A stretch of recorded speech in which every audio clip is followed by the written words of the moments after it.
लगेगा कि जो खुदा की आप इबादत कर रहे हैं वो सही खुदा है कि नहीं। जिसमें सभी मुस्लिम समाज का मानना है कि सूरह इखलास की इस आयत से अल्लाह की पहचान 100% हो जाती है कि जिस खुदा की आप भक्ति करते हो उसको जांच लो वो वास्तव में अल्लाह अकबर है भी कि नहीं।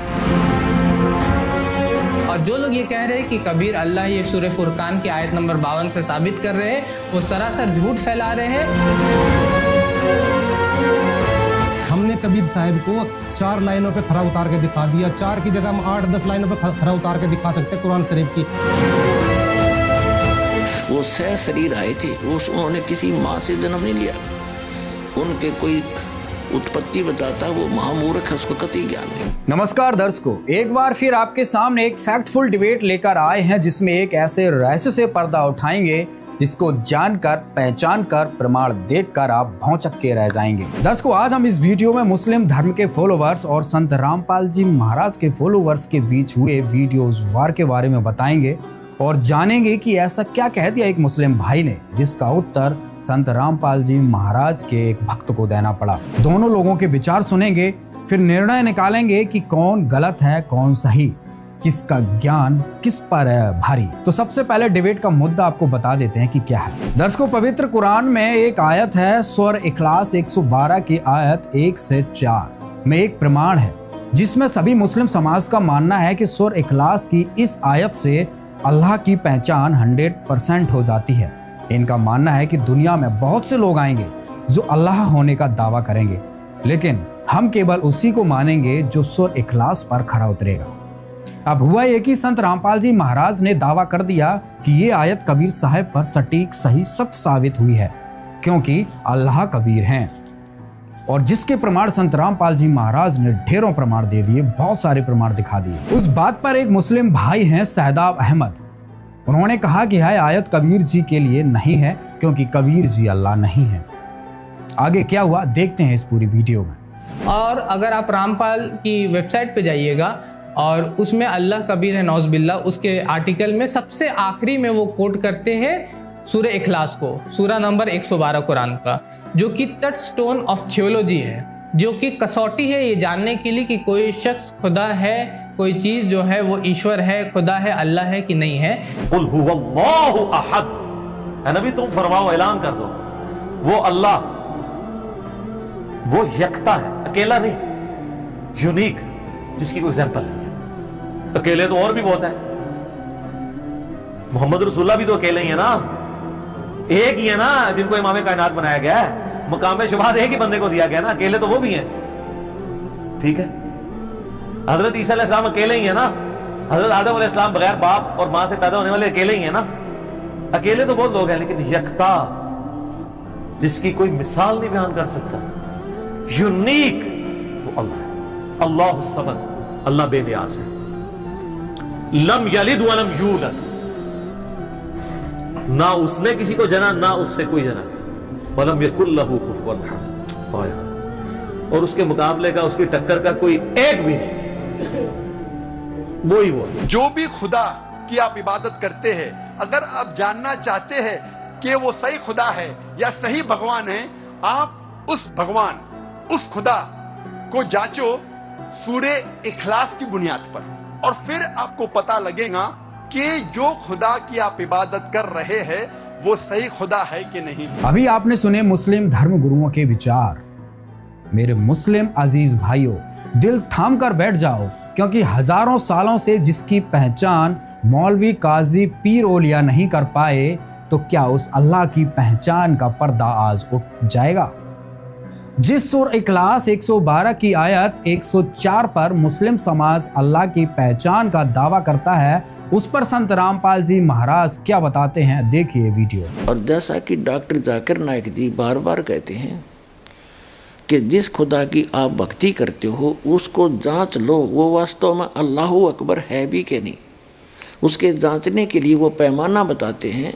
कुरान मजीद यानी कुरान शरीफ की सूरत इखलास नंबर 112 और आयत नंबर 1 से 4 में स्पष्ट किया है कि वो ना तो खुद जना है और ना वो कभी मरता है, वो कुल मालिक है, तो ये अल्लाहू अकबर जो काशी में धानक रूप में आया था, जो लाहौर की भूमिका करता था, इसके ऊपर ये सूरत इखलास 112 की आयत 1 से 4 पूर्ण रूप से घटती हैं। खरा उतरता हो परमात्मा जो अल्लाहू अकबर है। तो इससे सिद्ध हो गया कि वो पूर्ण परमात्मा अल्लाहू अकबर स्वयं आता है और काशी के अंदर 120 वर्ष तक रहे और वो पूर्ण ज्ञान, कंप्लीट स्पिरिचुअल नॉलेज वो परमात्मा अल्लाहू अकबर खुद ही बता कर गए।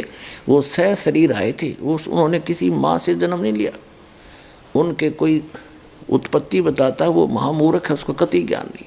सह शरीर आए थे, कमल के फूल पर वो विराजमान हुए थे। वहाँ से एक निसंतान जुलाहा दंपत्ति मुसलमान उनको उठा ले गए थे और धीरे धीरे लीला में तरीके से वो युवा हुए, बड़े हुए। और इस परमात्मा की इस महिमा का वर्णन ऋग्वेद मंडल नंबर 9 सूक्त नंबर 1 मंत्र नंबर 9 में कि वो परमात्मा जब आता है एक शिशु रूप धारण करता है और कुंवारी गायों से उनके परवरिश की लीला होती है। तो ये लीला उस पूर्ण परमात्मा अल्लाहू अकबर कबीर परमात्मा ने की थी। जब अल्लाहू अकबर लीला में शरीर में 25 दिन के हो गए थे, तब तक उन्होंने कोई दूध या फल, कोई अन्न आहार नहीं किया था। तो तब एक कुंवारी गाय लाई गई थी। उस कुंवारी गाय ने परमात्मा के आशीर्वाद से ही दूध दिया था। उससे अल्लाहू अकबर यानी कबीर भगवान के उस बाल भगवान की परवरिश की लीला हुई थी। तो वेदों में भी प्रमाण है कि वो अल्लाह वो कबीर देव है, सह शरीर है, ऊपर के लोकों में रहता है, वहाँ से स्वयं सह शरीर आता है, अच्छी आत्माओं को मिलता है और उनको यथार्थ ज्ञान स्वयं ही बताता है। एक कवि की तरह आचरण करता है और वो पूर्ण परमात्मा होता है। सह शरीर आता है और सह शरीर चला जाता है। जैसे एक मगहर नाम का स्थान है, संत कबीर नगर जिला उत्तर प्रदेश के अंदर, पहले वो बस्ती जिला के अंदर था। वहाँ एक मगहर छोटा सा नगर है, उसके अंदर एक बिजली खान नाम के मुसलमान नवाब थे। वो भी उस अल्लाहू अकबर अल्लाह कबीर यानी जो धरती पाए हुए थे सह शरीर, उनके शिष्य थे। और काशी शहर के नवाब हिंदू राजा थे वीर देव सिंह बघेल, और वो दोनों ही उनके शिष्य थे। उनकी भक्ति और शक्ति से प्रभावित होकर उनके शिष्य हुए थे। अंत में उन्होंने अल्लाहू अकबर ने, अल्लाह कबीर ने यानी उस जुलाहा कबीर ने ये फैसला किया था कि मैं मगहर के अंदर अपना शरीर छोड़ दूंगा, क्योंकि हिंदुओं के जो गुरु थे ब्राह्मण, वो कहा करते थे कि जो व्यक्ति मगहर में मरेगा वो गधे की योनि में जाएगा, नरक में जाएगा, उसको बहुत कष्ट होंगे, वहाँ कोई मत मरियो। काशी में जो मरेगा, बनारस में ब्राह्मण कहा करते थे, वो सीधा स्वर्ग जाएगा। और परमात्मा कहा करते कबीर देव जी अल्लाहू अकबर कि अच्छी सत भक्ति करने वाला व्यक्ति, शुभ कर्म करने वाला व्यक्ति कहीं पर भी मृत्यु को प्राप्त हो, वो सीधा अपने उस यथा स्थान पर जाएगा, अच्छे स्थान पर जाएगा जिसकी उसने भक्ति कर रखी है। और निकम्मे कर्म, बुरे कर्म करने वाला व्यक्ति कहीं मरियो, मगर मरो चाहे काशी, वो सीधा नरक में जाएगा। लेकिन ये ब्राह्मण नहीं मानते थे, यानी हिंदुओं के धर्मगुरु इस बात को स्वीकार नहीं करने को तैयार थे और न ही जनता को स्वीकार करने दे रहे थे। उनके इस भ्रम का निवारण करने के लिए अल्लाहू अकबर अल्लाह कबीर, धानक कबीर, जुलाहा कबीर ने कहा था कि मैं मगहर में प्राण त्यागूंगा और तुम देख लेना आकर के, और अपने जंतर मंत्र, अपने सारे ज्योतिष लगा लेना कि उस स्थान पर मरने वाला व्यक्ति कहाँ जाता है। ऐसा ही किया गया। दोनों राजा पहुंच गए, उनकी सेना साथ में थी और बहुत से दर्शक वहाँ पहुंच गए। एक चादर नीचे बिछाई परमात्मा ने, एक चादर ऊपर ओढ़ ली, और जब देखा कि दोनों तरफ से सेना खड़ी थी, परमेश्वर ने पूछा भी बिजली खां पठान और वीर देव सिंह बघेल, तुम दोनों अपनी अपनी सेना क्यों लाए हो? उन्होंने तो नीची गर्दन कर ली, क्योंकि उनके गुरुजी थे, उद्देश्य अपना बता नहीं पाए। उनका उद्देश्य ये था कि मुसलमान भाई कह रहे थे कि ये हमारा पीर है, हम इनका अंतिम संस्कार मुसलमान रीति से करेंगे। हिंदू कह रहे थे ये हमारे गुरु हैं और हम इनका अंतिम संस्कार अपने धर्म के अनुसार करेंगे, इनको नहीं करने देंगे। दोनों ने ये ठान रखी थी यदि सीधी हाथों बात नहीं बनेगी तो हम युद्ध करके सबको प्राप्त करेंगे। तो परमात्मा तो अंतर्यामी थे, उन्होंने पूछा भाई ये सेना और साथ में हथियारों की क्या आवश्यकता थी, मेरे पास आए तुम। दोनों बिजली खां पठान मुसलमान और वीर देव सिंह बघेल हिंदू राजा ने नीची गर्दन कर ली, नहीं बोले। दूसरे मुसलमान और हिंदू जो मुठड़ से थे, बहुत से ऐसे होते हैं जिनको कोई धर्म कर्म का ज्ञान नहीं होता, वो आपस में कहने लगे कि हम आपका अंतिम संस्कार मुसलमान रीति से करें। हिंदू कहने लगे नहीं करने देंगे आपको, हम इस सब को अपने गुरु जी के शरीर को हिंदू रीति से इसका अंतिम संस्कार करेंगे, तुम्हें नहीं हाथ लगाने देंगे चाहे कुछ भी करना पड़े। तो परमात्मा ने कहा, रे वीरदेव सिंह और बिजली खां, मैंने यही शिक्षा दी थी आज तक कि तुम इस मिट्टी के ऊपर लड़ मरना। खबरदार जब तुमने ऐसी गलती की तुम देख लेना तुम्हारी खैर नहीं होगी। और फिर ऐसे करना, मेरे शरीर को, वैसे तो इसमें शरीर नहीं मिलेगा तुमने, फिर भी एक चद्दर तुम ले लेना, एक मुसलमान एक हिंदू, एक चद्दर नीचे है, एक मेरे ऊपर ओढ़ दूंगा मैं, और बीच में जो 100 मिला इसको बेशक 2 टुकड़े कर लेना, पर बेटा लड़ियो मत तुम, नहीं तो मेरा कलंक लगेगा। दोनों एकदम शांत हो गए, लेकिन मन में न्यूं था कि गुरु जी ने शरीर छोड़ने दो फिर देखेंगे। अब थोड़ी देर में क्या हुआ कि एक चद्दर नीचे बिछाई, एक ऊपर ओढ़ी। कुछ देर में देखा ऊपर आकाश से आकाशवाणी की कि भी देख लो पंडितों, मैं जा रहा हूँ अपने सतलोक में, तुम्हारे स्वर्ग से भी बहुत आगे, तुम्हारी जन्नत से भी आगे जा रहा हूँ, जो अमर लोक है, शाश्वत स्थान है जहाँ कभी मृत्यु नहीं होती। और मैं वहीं से आया था। ऊपर देखा परमात्मा ऊपर जा रहे हैं, सह शरीर ऊपर जा रहे हैं। चद्दर उठा के देखा तो नीचे सुगंधित फूल मिले जैसे ताजे तोड़ कर लाए हों बगीचों से। हिंदू और मुसलमान आपस में गले मिल गए, रोए बुरी तरह बालकों की तरह, और कहें हम कितने नीच थे, हम कितने निकम्मे हैं। उनको अंतिम समय भी सुख नहीं दिया, और वो तो अल्लाह थे, अल्लाह अकबर थे, वो तो वो गए, फिर वो ओझल हो गए। पहले तो खूब रोए सारे आपस में गले मिल के, हिंदू और मुसलमान। पुण्यात्माओं, ये समर्थ है, ये समर्थ परमात्मा, कादिर परमात्मा है। यदि उस दिन वो लीला नहीं करते, वैसे तो कहीं से भी जा सकते थे, सह शरीर अचानक जा सकते थे। वो उनको मालूम था ये लड़ मरेंगे बोले बालक, और मेरे को कलंक लगेगा। और पहले काफ़ी ज्योतिषों ने ये बताया था कि इस महीने में, माँ के महीने में, और वहाँ पर ऐसे इस बहुत बड़ी आपत्ति है, एक बहुत भयंकर घटना घटेगी, लेकिन वो परमात्मा ने टाल दीवा घटनी थी। और पुण्यात्माओं, महाभारत से भी जबरदस्त युद्ध हो जाता, ग्रह युद्ध छिड़ जाता, हिंदू और मुसलमानों का कटका मर जाते। उस परमात्मा ने वह होनी भी अनहोनी कर दी, टाल दी। और हमारे भगवान श्री कृष्ण एक महाभारत नहीं टाल सके जहाँ 18 करोड़ व्यक्ति कटका मर गए, क्योंकि वो काल के अधीन थे। ये काल के बाप हैं, वो अल्लाह अकबर हैं, ये पूर्ण परमात्मा है। और इसके ऊपर वो सारी कुरान शरीफ की जो सूरत इखलास है 112, उसकी आयत 1 से 4 पूरी खरी उतरती है। तो पुण्यात्माओं, पहचानो इस अल्लाह अकबर को, उस पूर्ण परमात्मा की पूरी जो यथार्थ भक्ति, यथार्थ ज्ञान इस दास के पास उपलब्ध है। आ जाओ, हिंदू, सिख, ईसाई और मुसलमान सबके लिए दरवाजा खुला है। संत रामपाल जी महाराज ने डॉक्टर जाकिर नाइक के जवाब में सूरह इखलास 112 के इस आयत में बताई गई अल्लाह की पहचान से पर्दा उठा दिया है कि वह अल्लाह कबीर है, जो सन 1398 में काशी शहर में आए थे। पवित्र कुरान की यह आयत केवल और केवल कबीर साहिब जी पर ही सत्य साबित हो रही है। दर्शकों, प्रोग्राम में आगे बढ़ते हैं और सूरह इखलास 112 की आयत 1 से 4 का हवाला देते हुए मुस्लिम फॉलोअर्स शहदाब अहमद ने जो कबीर साहब जी के बारे में जो कुतर्क दिया। 4 लाइन का सूरा है, सूरा इखलास, सूरा नंबर 112, जिस पे हम अब देखते हैं जिस तरह के इन लोगों का दावा है कि कबीर अल्लाह है, नौज़ बिल्लाह। तो अब हम लोग देखते हैं इस सूरा इखलास की कसौटी में क्या कबीर उतरते हैं।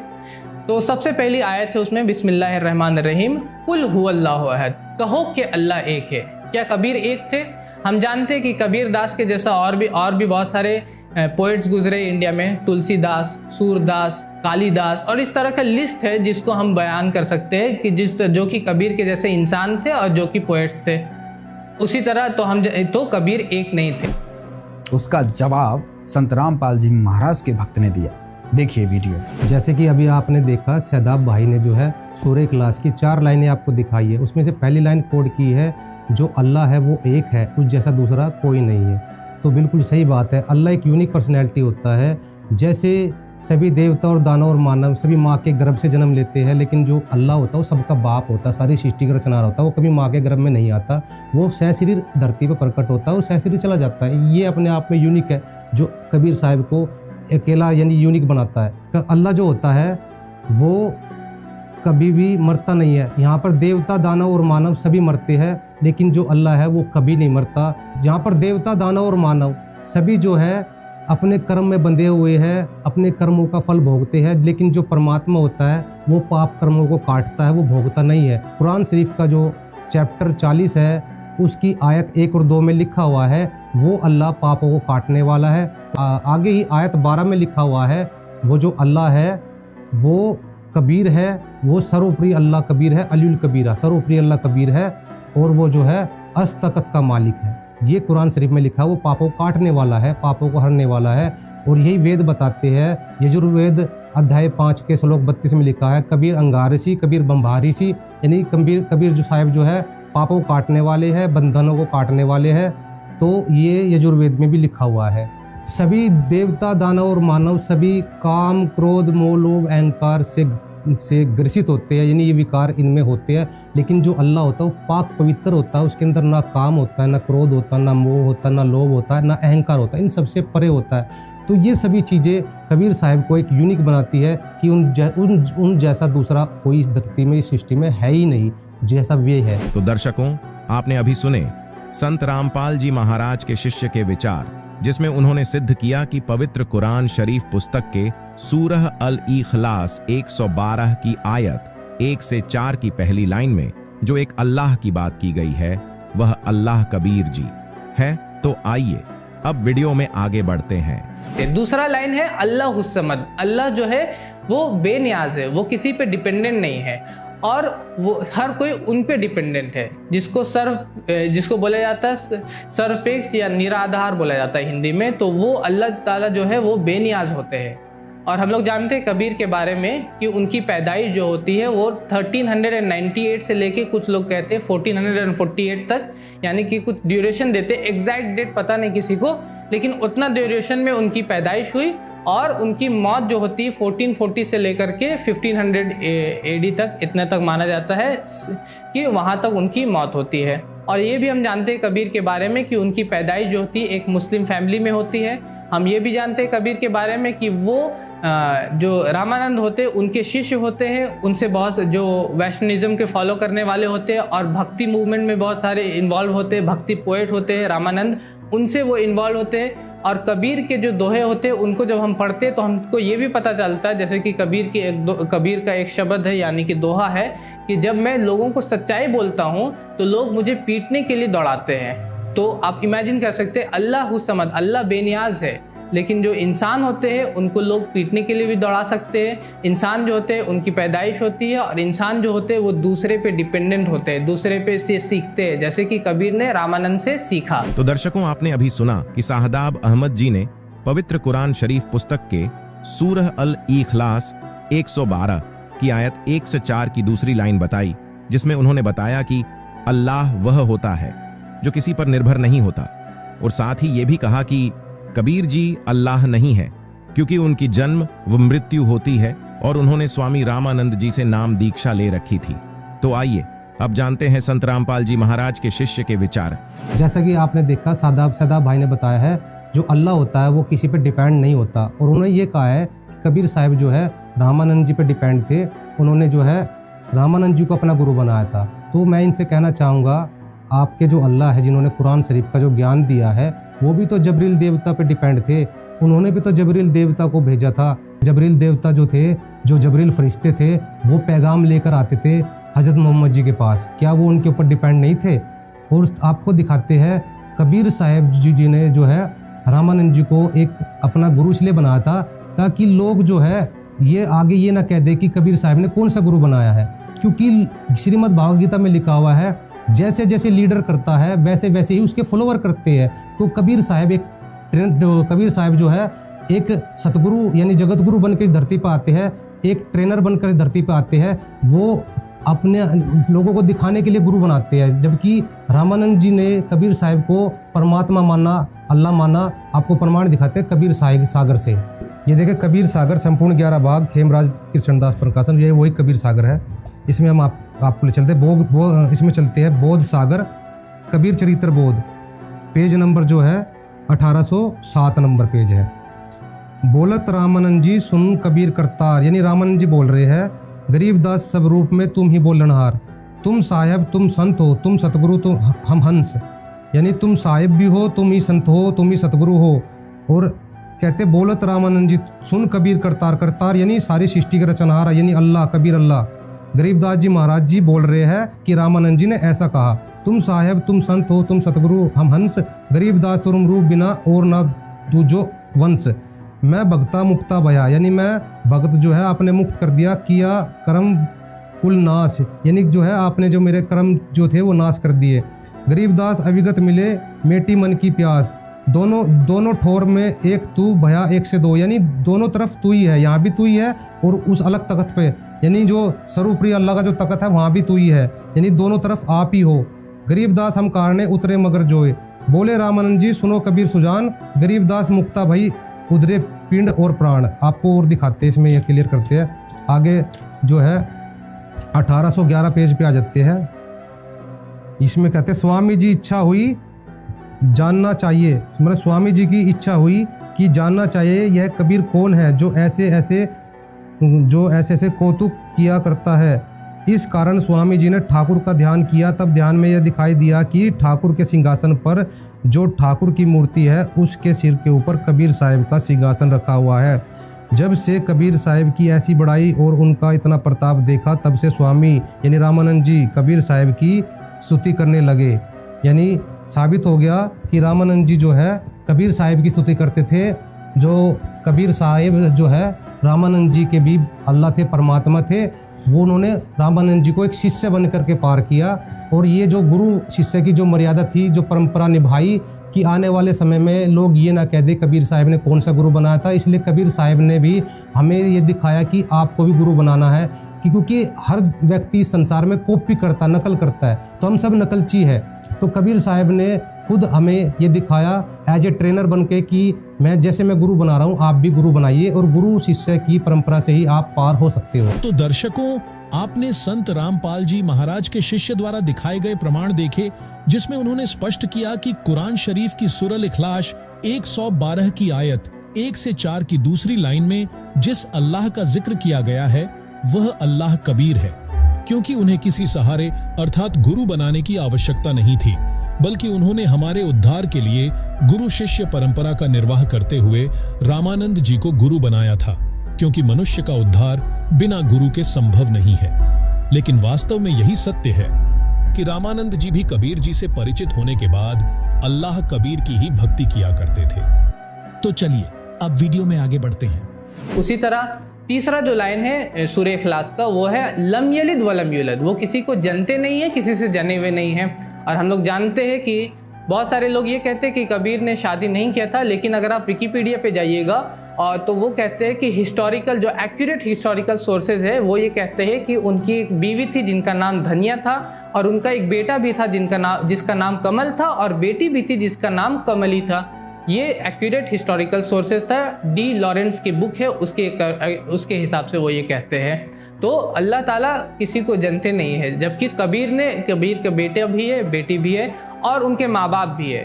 बहुत सारे लोग कहते हैं कि हिंदू ब्राह्मण फैमिली में उनकी पैदाइश हुई, लेकिन ज़्यादा एक्यूरेट बात, ज़्यादा सही बात यही है कि उनकी पैदाइश मुस्लिम वीवर्स की फैमिली में यानी मुसलमान के घर में उनकी पैदाइश हुई। तो इससे भी ये साबित हुआ कि वो अल्लाह नहीं है। अभी आपने सुने सहदाब अहमद जी के विचार, जिनका कहना है कि कबीर जी का जन्म हुआ था, उनकी पत्नी पुत्र पुत्री थे, इसलिए वे सूरह अल इखलास 112 की तीसरी लाइन अनुसार अल्लाह नहीं हो सकते। अब सुनिए संत रामपाल जी महाराज के शिष्य के विचार।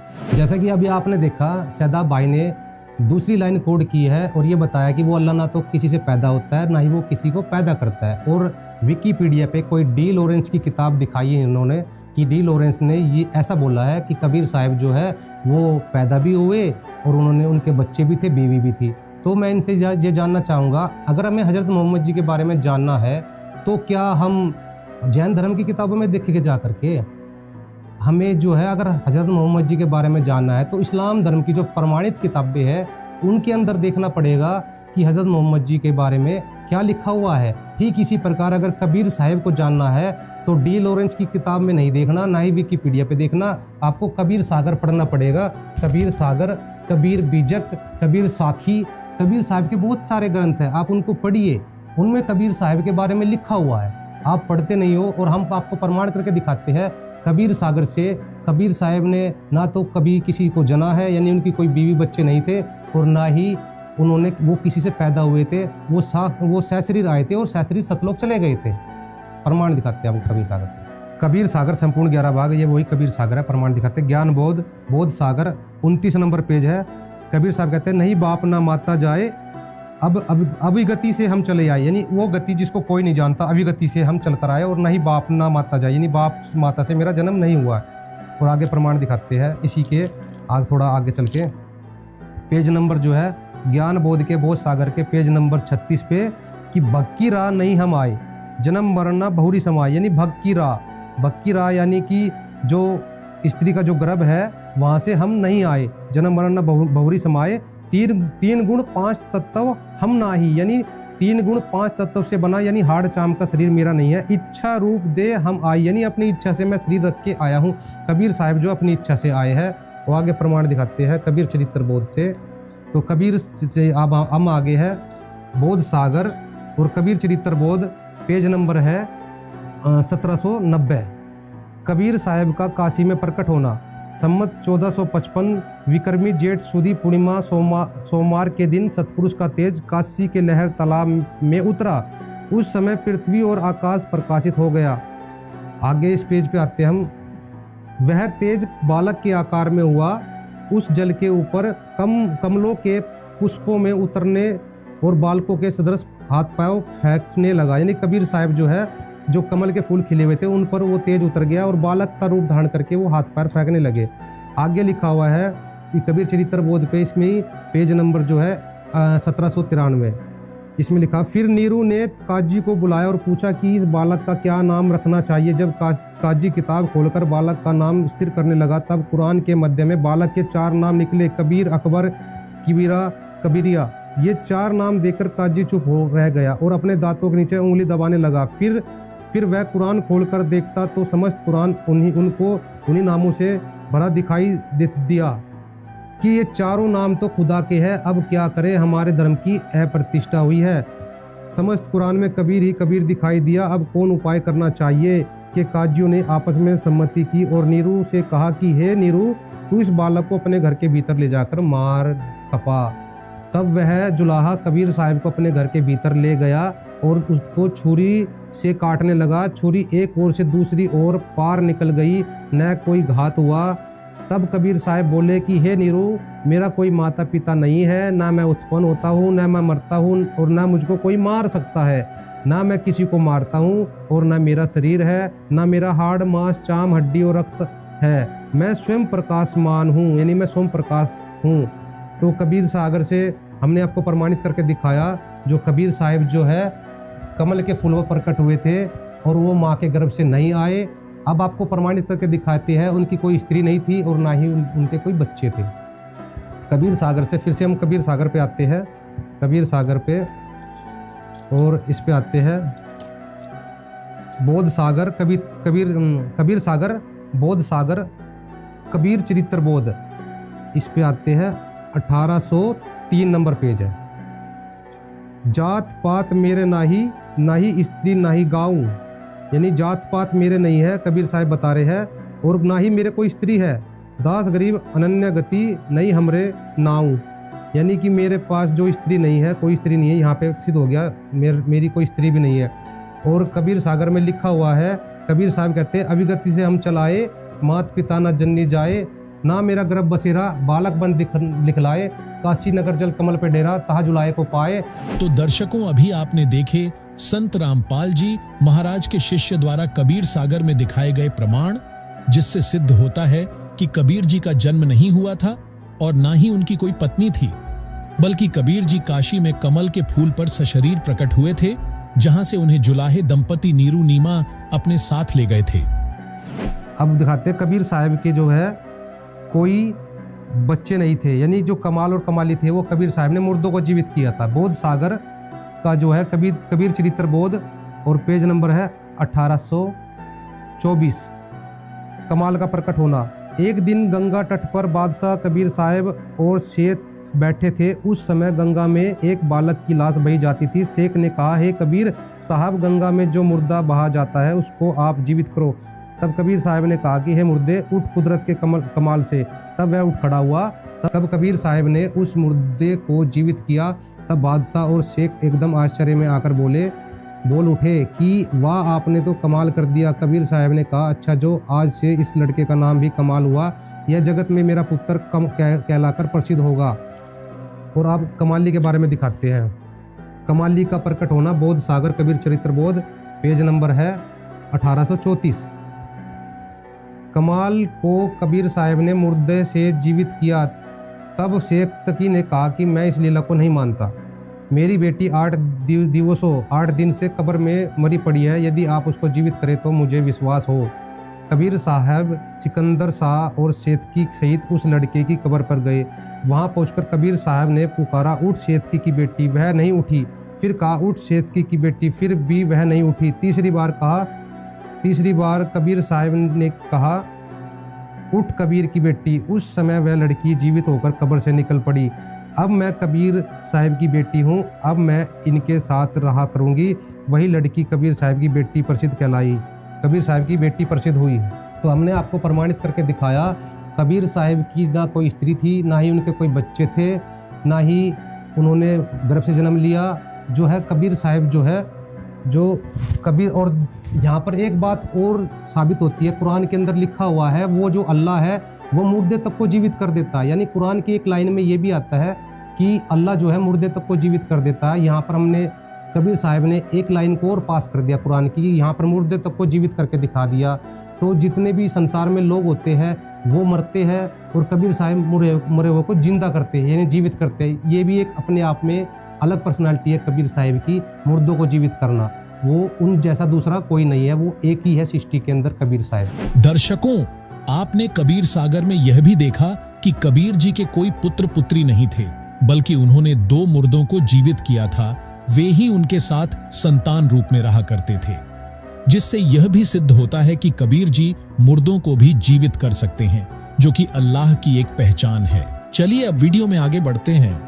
और चौथा लाइन जो है कि वलम यकुल लहू कुफुवन अहद, there is nothing comparable unto him, और उसके जैसी कोई भी चीज़ नहीं है। ये इतना स्ट्रिक्ट है, इतना हार्ड है कि इसमें सिर्फ अल्लाह सुब्हानहू व तआला ही, जो सही में अल्लाह सुब्हानहू व तआला है, वही इसको उस पर फिट बैठ सकते हैं कि अल्लाह के जैसी कोई भी चीज़ नहीं है। आपका सोच, आपका इमेजिनेशन, आपकी अक्ल उतने दूर पहुंच नहीं सकती। आप इमेजिन नहीं कर सकते, आप सोच नहीं सकते कि वो किस तरह है, वो किस तरह दिखते हैं। और कबीर जाहिर सी बात है इसमें भी वो फिट नहीं बैठते। तो खुद संत रामपाल के वेबसाइट में जो दिया हुआ है टचस्टोन ऑफ थियोलॉजी, इस्लाम का कसौटी जो ईश्वर के बारे में, अल्लाह के बारे में, उसमें खुद कबीर फिट नहीं बैठते, जिससे हम ये कह सकते हैं कि कबीर अल्लाह सुब्हानहू व तआला नहीं है। और जो लोग ये कह रहे हैं कि कबीर अल्लाह है, और जो लोग ये कह रहे हैं कि कबीर अल्लाह, ये सूरह फुरकान की आयत नंबर 52 से साबित कर रहे हैं, वो सरासर झूठ फैला रहे हैं और उनकी बात में ज़रा सा भी सच्चाई नहीं है। जिसको थोड़ा सा भी इल्म होगा, थोड़ा सा भी नॉलेज होगा अरबी लैंग्वेज का, वो उसको बोल सकता है वहीं पर कि ये बात सरासर गलत है, झूठ है, जिसमें कोई भी सच्चाई नहीं है। अभी आपने सुने सहदाब अहमद के विचार, जिनका कहना है कि सूरह अल इखलास 112 की चौथी लाइन बताती है कि अल्लाह के जैसा कोई नहीं है, जिस पर कबीर जी फिट नहीं बैठते हैं। और जो लोग सूरत फुरकनी 25 आयत 52 से बता रहे हैं कि अल्लाह कबीर हैं, तो वह झूठ फैला रहे हैं। अब सुनिए संत रामपाल जी महाराज जी के शिष्य के विचार। जैसे कि आपने अभी देखा, सहदाब भाई ने जो है चौथी लाइन बताई है कि चौथी लाइन जो है अल्लाह के साथ किसी का कंपैरिजन नहीं किया जा सकता। अल्लाह जो है यूनिक है, अलग ही पर्सनैलिटी है। जैसे ये जो लाइन है, पहली लाइन जैसी है, जैसे पहली लाइन में लिखा था अल्लाह एक है, वो जो है दूसरा कोई नहीं है, तो इस चौथी लाइन में भी लिखा है कि अल्लाह का किसी के साथ कंपैरिजन नहीं किया जा सकता, अल्लाह के कंपैरिजन में कोई आ नहीं सकता। तो कबीर साहिब के बारे में हमने इसका जवाब पहले भी दिया, दोबारा फिर दे देते हैं। कबीर साहिब का किसी के साथ कंपैरिजन किया नहीं जा सकता, क्योंकि मानव, देवता, दानव और मानव ये सभी जो है हमने पहले बताया ये माँ के गर्भ से आते हैं। कबीर साहब माँ के गर्भ से नहीं आते। देवता, दानव और मानव ये मरते हैं, कबीर साहब नहीं मरते। और देवता, दानव और मानव पाप कर्म को भोगते हैं, कबीर साहब पाप कर्म को काटते हैं, वे भोगते नहीं है। देवता, दानव और मानव ये बंधन में बंधे हुए हैं, कबीर साहब निर्बंध है, वो बंदी छोड़ है, बंधनों को छुड़ाने वाले हैं। और कबीर साहब जो है ये देवता, दानव और मानव, इनके अंदर 5 विकार होते हैं, काम, क्रोध, मोह, लोभ, अहंकार। लेकिन कबीर साहब के अंदर ना क्रोध होता, ना काम, क्रोध, मोह, लोभ से परे होते हैं परमात्मा।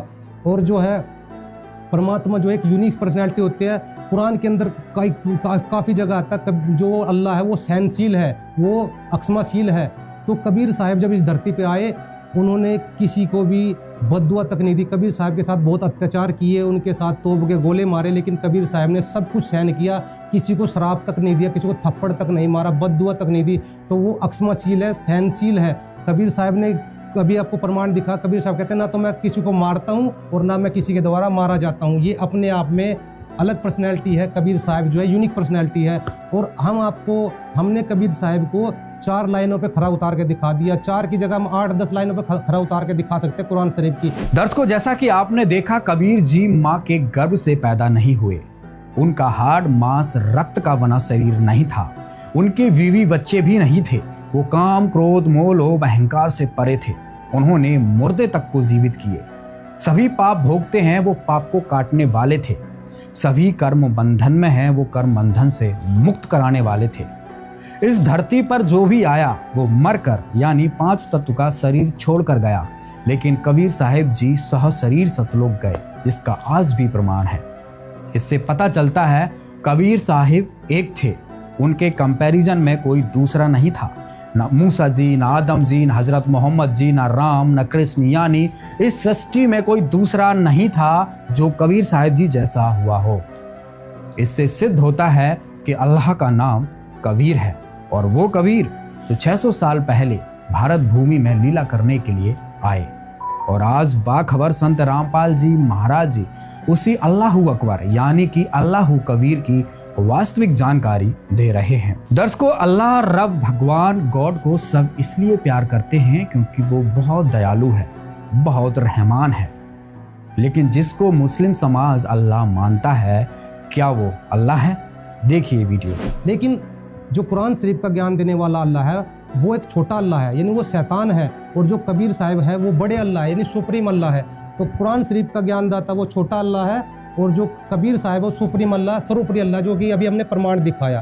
तो जो कुरान शरीफ का ज्ञान देने वाला छोटा अल्लाह है, आप कहते हो कि बिस्मिल्लाहिर रहमान रहीम शुरू करता हूँ उस अल्लाह के नाम से जो रहमान है। तो आप का कोई भी इस्लाम धर्म का कोई भी मुल्ला काजी हो, कोई भी मौलवी हो, एक इस आयत पे, इस आयत की इस एक लाइन पे अपने कुरान शरीफ के अल्लाह को खरा उतार के दिखा देना। रहमान का अर्थ क्या होता है? रहमान का अर्थ होता है जिसकी डिक्शनरी में एक सिंगल वर्ड भी बेरहमी का ना हो। और ये कुरान शरीफ का ज्ञान दाता मांस खाने का आदेश देता है। कुरान शरीफ में कहता है मांस खाने का आदेश देता है कि 4 पैरों वाले जानवर तुम खा सकते हो। ये मुसलमान, ये काफिरों को मारने का आदेश देता है कि काफिरों को गर्दन काट दो, ऐसे मार दो, वैसे मार दो। तो ये रहमान अल्लाह कहाँ से हुआ? ये तो बेरहम अल्लाह हुआ ना।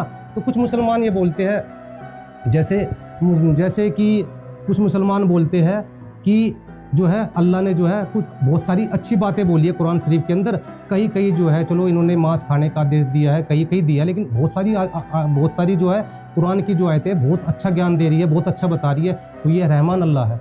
तो मैं इनसे ये कहना चाहता हूँ, इस कुरान शरीफ के ज्ञान देने वाले अल्लाह ने जब मांस खाने का आदेश दे दिया, काटने का आदेश दे दिया, और काफिरों को मारने का आदेश दे दिया, तो ये रहमान अल्लाह नहीं रहा।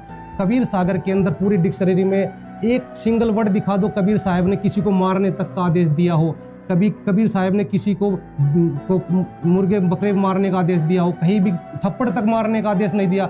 कबीर साहब अपनी वाणी में कहते हैं, आवत गाली एक है उल्टत हो अनेक, ना कबीर उलटियो रहे एक ही एक। कबीर साहब गाली देने तक को मना करते हैं, वो थे रहमान अल्लाह। और कुरान शरीफ में लिखा भी हुआ है चैप्टर 40 में आयत 1 से लेके 12 तक, आयत 12 में कहा कि वो अल्लाह रहमान है, वो कबीर रहमान है, वो पापों को नाश करने वाला है। तो वो रहमान अल्लाह कबीर साहब है। वो तो जो रहमान अल्लाह है वो सर्वप्रिय अल्लाह, वो कबीर है। और जो कुरान शरीफ का ज्ञान दे रहा है हजरत मोहम्मद जी को, ये जो अल्लाह है ये शैतान है, ये काल है। और सतगुरु रामपाल जी महाराज जो है वो सर्वप्रिय अल्लाह कबीर के मैसेंजर है, वो पैगंबर है। और जो हजरत मोहम्मद जी थे वो शैतान, यानी जो कुरान शरीफ का ज्ञान देने वाला या शैतान, उसके मैसेंजर थे, उसके पैगंबर थे। दर्शकों, इतने सारे प्रमाणों से, तथ्यों से यह निर्णय निकलता है कि कबीर जी, जिनको हिंदू मुसलमानों ने केवल एक संत माना, एक कवि माना, वो केवल संत या कवि नहीं थे, वो अल्लाह ही थे। जो आज हर तरफ से, हर धर्म ग्रंथ से प्रमाणित हो रहा है कि कबीर साहिब जी अल्लाह हैं, कबीर साहिब जी ही भगवान हैं। मुस्लिम समाज कबीर साहिब जी की भ्रांति को लेकर अपनी धारणाएं बनाए हुए हैं। उस भ्रांति की जंजीर को तोड़ने की आवश्यकता है। पूरा मुस्लिम समाज अब पढ़ लिख चुका है। हजारों वर्षों से आपको जो रटाया गया उसको आप खुद भी पढ़ें, उस पर विचार करें, क्या ये सही है, क्या गलत है। अल्लाह के द्वारा दी गई इल्म से अल्लाह को पहचानें। आज की डिबेट में अल्लाह की पहचान का पर्दा पूर्ण रूप से हट चुका है।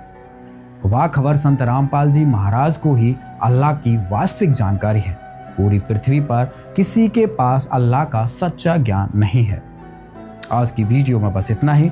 अधिक जानकारी के लिए आप मुसलमान नहीं समझे ज्ञान कुरान पुस्तक बिल्कुल मुफ्त अपने घर पर मंगा सकते हैं। उसके लिए आप नीचे दिए गए नंबरों पर मैसेज या कॉल कर सकते हैं। धन्यवाद।